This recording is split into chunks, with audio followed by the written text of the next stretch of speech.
Hello, and welcome to this session entitled Top Tips on Securing Your PeopleSoft System.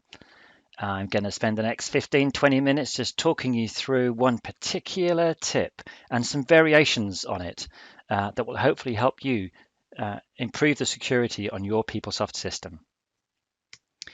My name is Graham Smith, and I head up the PeopleSoft technology practice here within Cedar Consulting, part of the version 1 group.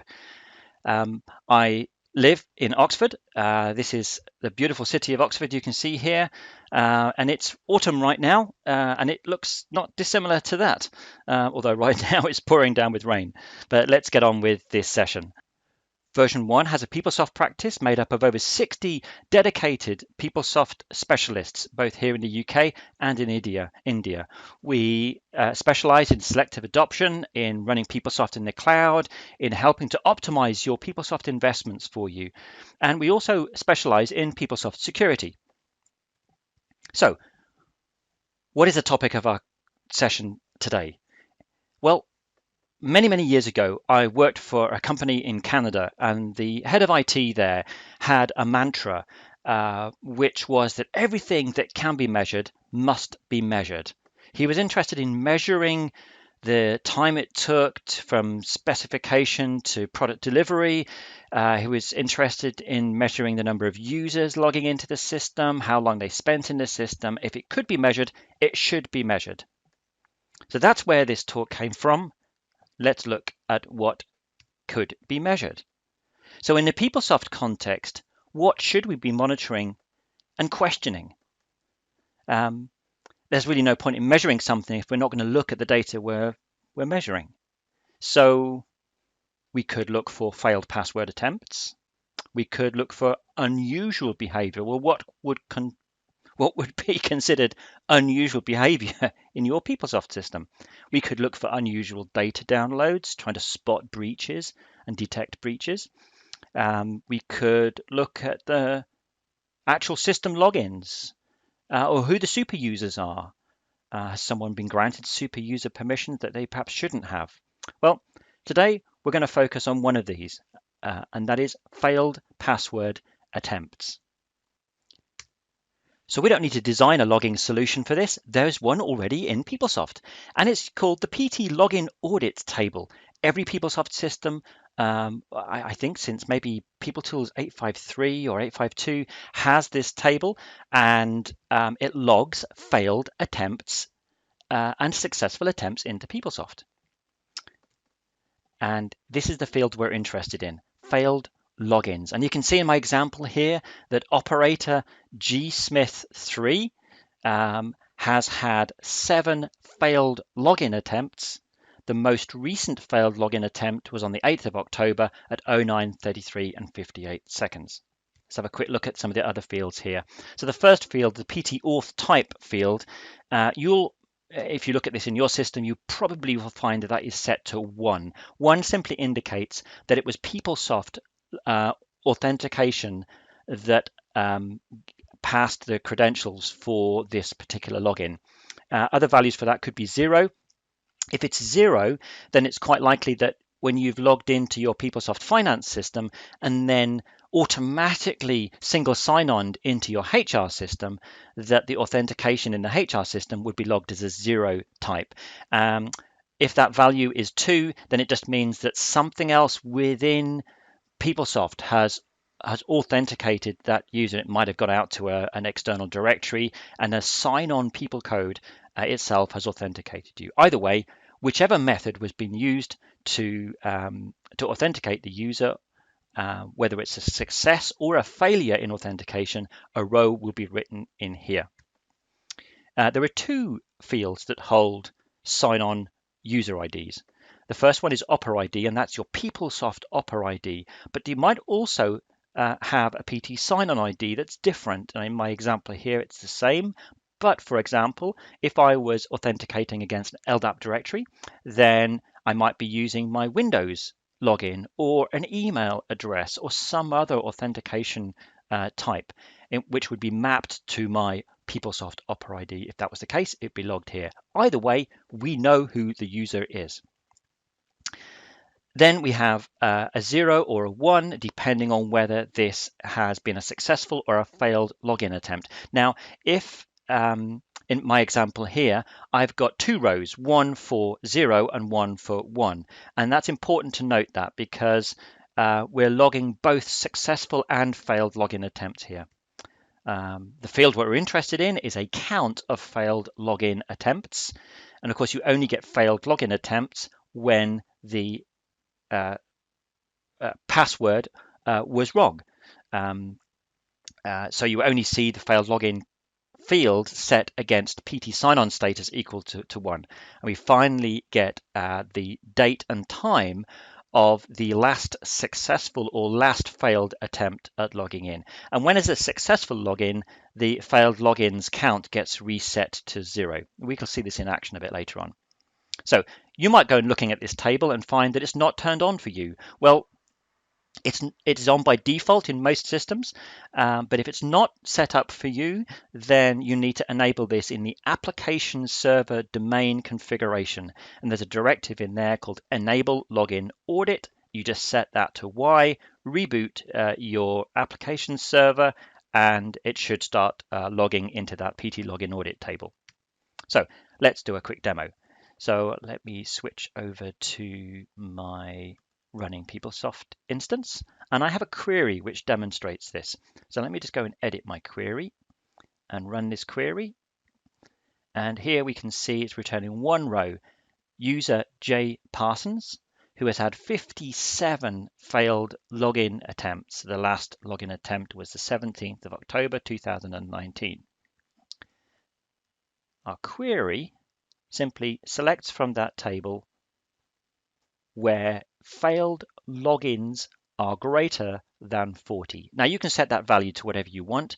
I happen to believe that if after 40 attempts of somebody trying to successfully log in, that I'm kind of interested to know why it's taken them 40 attempts to log in. So maybe I'm going to flag that. You might set that value much, much lower. You might set it to just 10.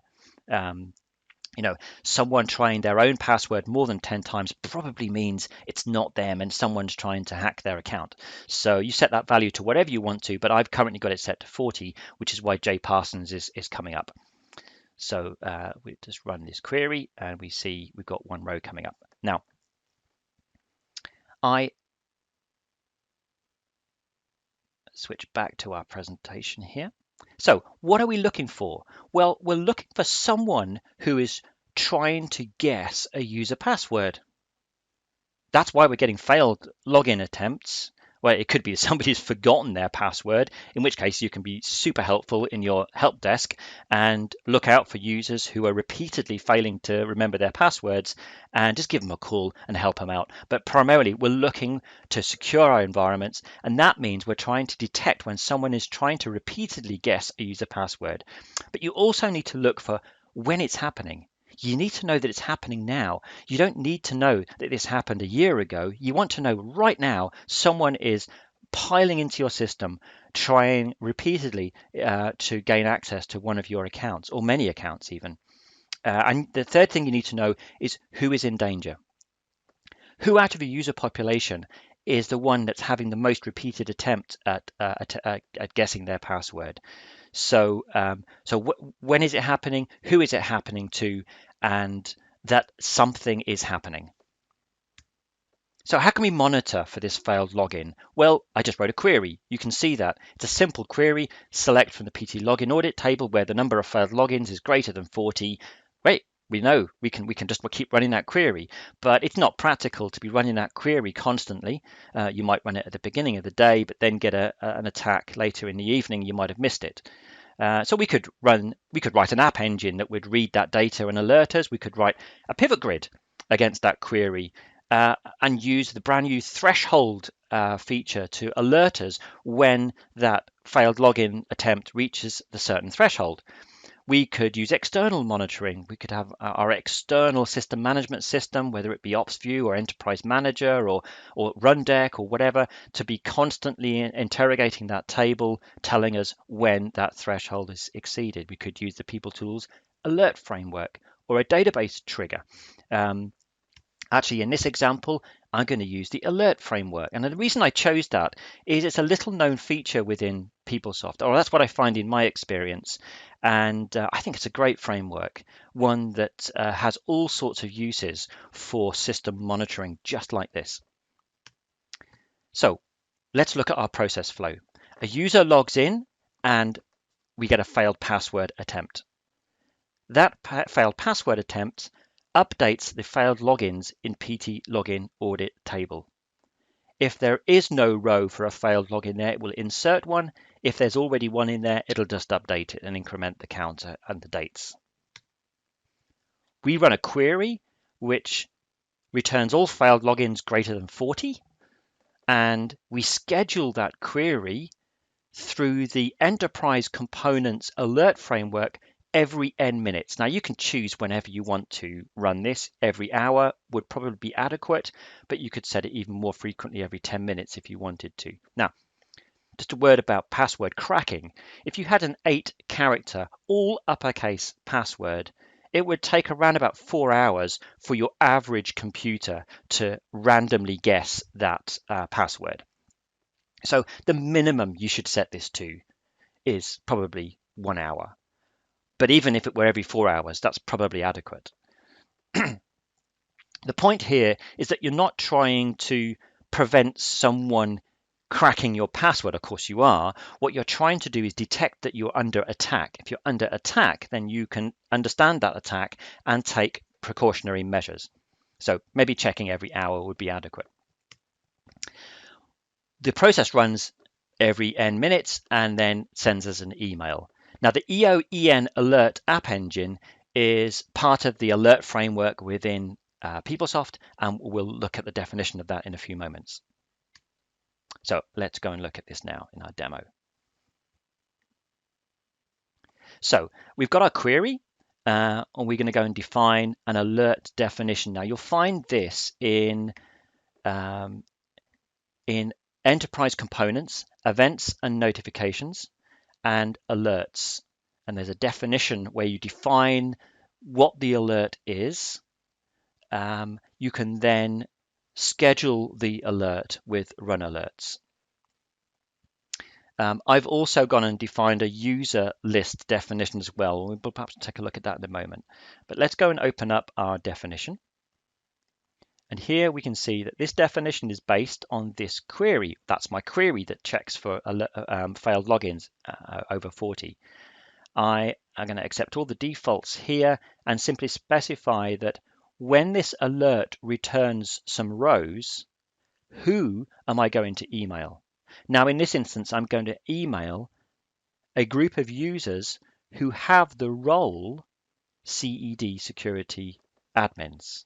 Now, that's a user list that I've defined, and the user list defines a group of users who have a certain role. So maybe these are my super security admin users or my security team who would be interested in such an attack on our system. But we could also email the user themselves. Now, maybe Graham Smith wants to know that right now someone has just tried 400 times to break into my account. So that's possible as well. Now, how are we going to alert these users? Well, we've got a number of options. We can send a push notification. Push notification will alert us up here in our alerts framework. We are going to send them an email, and that email subject is going to have this message type and these message details. We're going to include these bind variables from my query as fields of the message number, and I've defined a custom message here to be able to handle these 3 bind variables, but you can have whatever you want in there. And we're going to generate a transaction URL. In this instance, I might want to lock the account or take some remedial action about the user ID that's being attacked. So I'm just going to include a URL to PT user maint, which is user profile maintenance. So there's our alert defined, and let's go and schedule this and see what happens. So we go run alerts, create a run control, which I've already got one prepared here, and I'm telling it here to run the alert defined by this query name. So let's go and run this and see what happens. Now what this will do is will run my query. It will find that J Parsons is a row returned by the query, and it will email the list of users that are defined in my security list. So that list, that user list, is defined here, user list definition. And this is my security list here that I've associated with my alert. And it's basically going to send this to all the users who have the role CED security administrators. And that way it can be one or more people. So let's go back and just take a quick look at process monitor, see if our process is still running at the moment.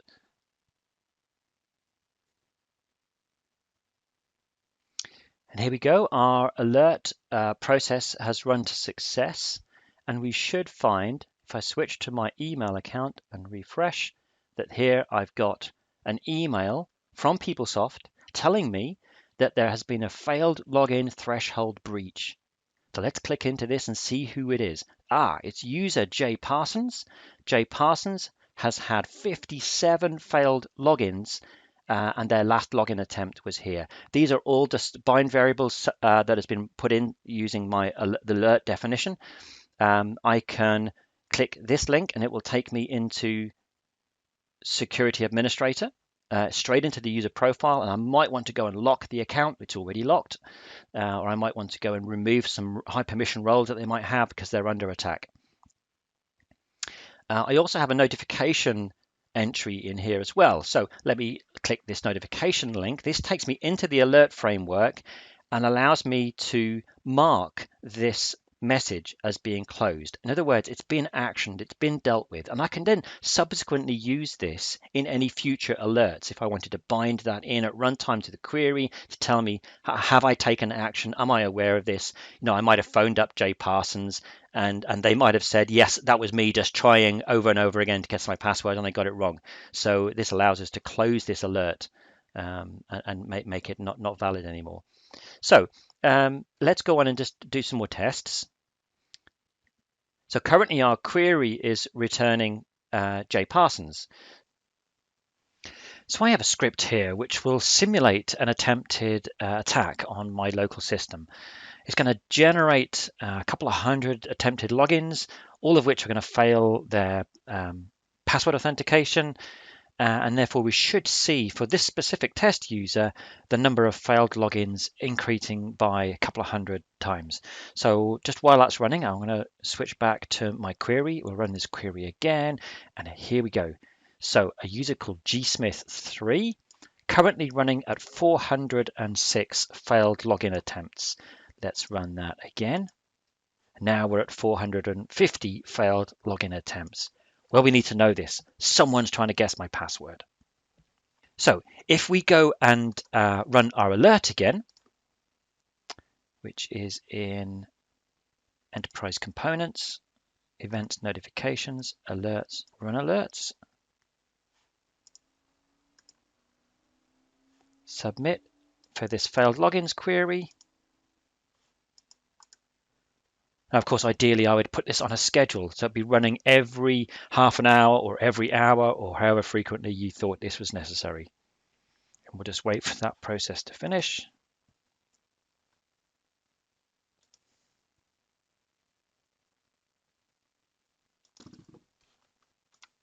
There we go. Our process has completed. You can see straight away that I've got a new email come in for Graham security breach threshold.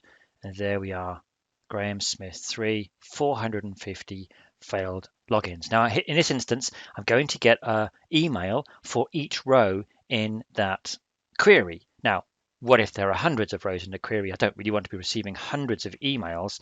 So instead, what I can do is in the alert definition,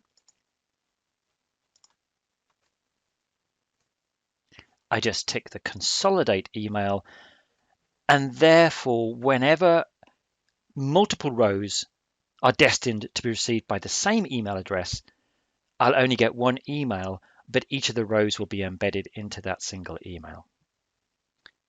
And so what other things can we monitor in a very similar way to that which we've just shown with the failed logins?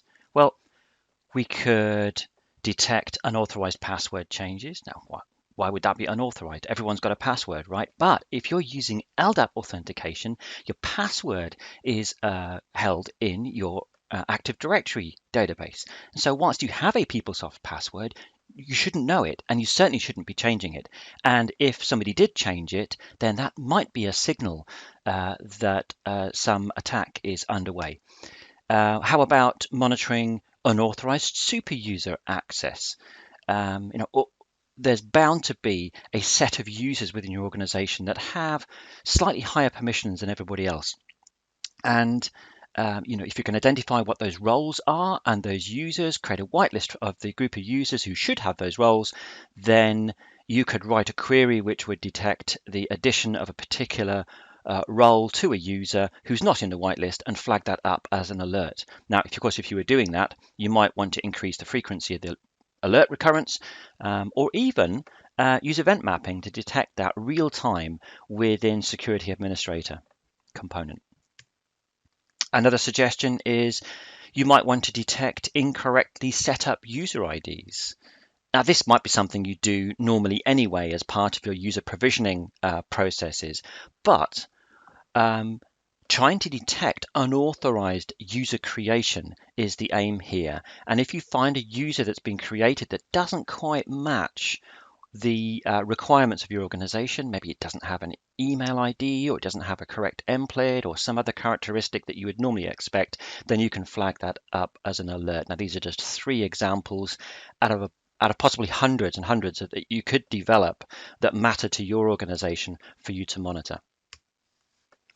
Wanted to call out Apsian security platform. Apsian are one of our partners here in the UK. They have some terrific products for monitoring and alerting within PeopleSoft with respect to security. Highly recommend taking a look at their products and services. And in fact, they're speaking later on in our Apps Day today. Also like to call out our Cedar Consulting PeopleSoft Security Assessment. This is something we do for customers who need to have an independent, experienced eye cast upon their PeopleSoft installation. Not because they think it's insecure, but getting that independent perspective is often useful to help you, spot vulnerabilities or maybe misconfigurations or suboptimal configurations that might just help contribute to increasing your security. We have a security assessment that covers a whole range of security areas, from development tools, data encryption, customizations, the architecture itself, and we can come in just in a few days, do an assessment of your system and provide you with a report that hopefully will be useful to you in improving your security. Certainly speak to anybody at version 1 if you're interested in that service. And so it just leaves me to say thank you very much for joining me today for this very short discussion. Hopefully I've given you some food for thought, some ideas, some areas you could explore to help you improve the security of your system. Thank you very much.